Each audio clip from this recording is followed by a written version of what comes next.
Ауылдан көштен көшкеруен қалада өрлеу өсмейлі. Ауылдан адам көшкенмен адамнан ауыл көшпейді. Ауыл деген сөз 4 әріптен құралғанымен төрткүл дүниенің құны жетпейтін құтты мекен. Әрбір адам үшін туылған жері бағалы.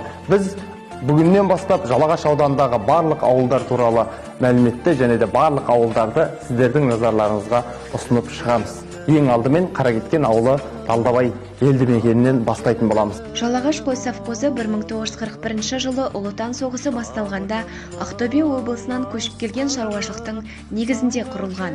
Ол шаруашылық 2 жылдай облыстың Қазалы, кейін Сырдария ауданының Тартоғай станциясы маңында көшіп қонып жүрді.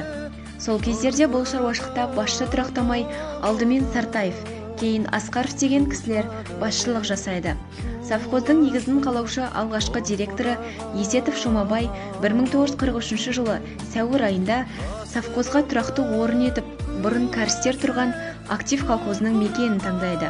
Міне осы жерде 1943 жылы Жалағаш совхозы құрылады.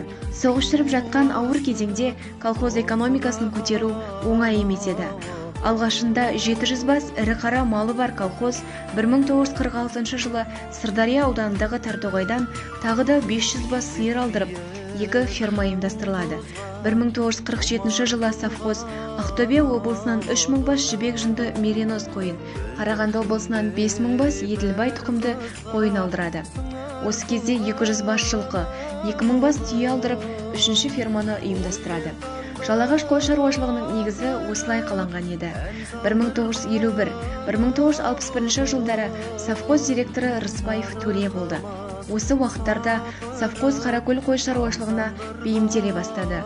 Осы мақсатта 1954 жылы Қарақалпақстаннан, 1956 жылы Шымкенттен 10.000 бас Қаракөл қойын алдырды. Осы кезде совхозда қой саны 42.000 басқа жеткен еді. Шаруашылықта мал басының көбейіп, алға басуына сол кездегі совхоз басшыларының еңбегі зор еді. Совхоз партия комитетінің хатшылары болып, әр кездері Талдыбаев Байзақ, Ысқақов Серік, Төлегенов Қанатбайлар қызмет атқарса, бас зоотехниктер Қазмамбетов Сәду, Базарбаев Бәйділда, мал дәрігері Рахманбердиев Әлғожа, бас есепшілер Сәйтенов Шайхымұрат, Сәдуанов Әкімбайлар мен орта буын мамандар Басаров Елшібай, Абытов Бақытжан, Бейманов Тоқсанбай, Самолина Валентина, Сағымбаев Меңлібай, Тәйтіков Мүбәрак, Оңғарып Сәдір сынды тағы басқалары өзіндік үлес қосты. 1960-1969 жылдары совхоз директоры Жалтынов Талдабай болды. Ол совхоз директорлығына кіріскеннен кейін Шымкент облысынан 10.000 бас Қаракөл қойын алдырды. Шаруашылықта Қаракөл бағытындағы 2 ферма, Іріқара бағытындағы 1 ферма ұйымдастырылды. Кейінгі жылдары совхозға әр кезеңдерде Самұратов Ысқақ, Шырынбаев Алдияр, Тұңғышбаев Өмірзақ, Имашев Балғабай, Тұрабаев Ермақаш директор болды. 1991-1993 жылдары шаруашылыққа Сейсенбаев Сағидолла басшылық жасады. Бұл кезең кеңістік жүйенің ыдырап жатқан тұсы еді. Еліміз тәуелсіздік алған тұста аймақтағы басқа да шаруашылықтар сияқты совхоз тарады. Мал дүние мүлік жекешелене бастады. Байқағандарыңыздай шағын ғана елді мекенде қазіргі таңда 7 үй бар, 7 үйде 405-ке жуық тұрғын тұрады, 115-ші орта мектеп 9 жылдық білім береді, медпункт мәдениет клубы бар.